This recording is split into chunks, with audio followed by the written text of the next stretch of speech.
રેતી પરદેસીડા તો કસીને સામિલાયા. આ રણ છે કે છે એક રેતીનો સમુદર? આ સમુદર છે કે એક પાણીનું રણ છે? આ દરિયાના મોજા ને પાછા ધકેલો તો સમજાય જાશે કે શું જિંદગી છે. તો સમજાય જાશે કે શું જિંદગી છે. રણ શબ્દ બોલો એટલે તમને થરપારકરનું રણ યાદ આવે, તમને રાજસ્થાનનું રણ યાદ આવે, અરે સહારા ડેઝર્ટ પણ યાદ આવે. પણ આ ત્રણેય રણ કરતા કચ્છનું રણ એ કઈ રીતના જુદું છે? કચ્છનું રણ એ તો વ્હાઈટ રણ છે, સફેદ રણ છે.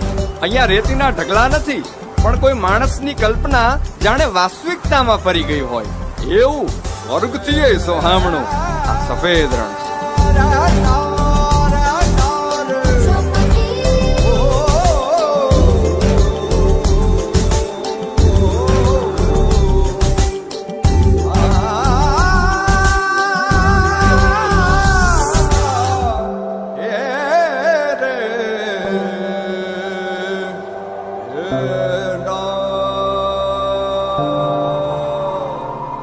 ફિનિક્સ પક્ષી માટે એવું કહેવાય છે કે ફિનિક્સ પક્ષી બળીને રાખ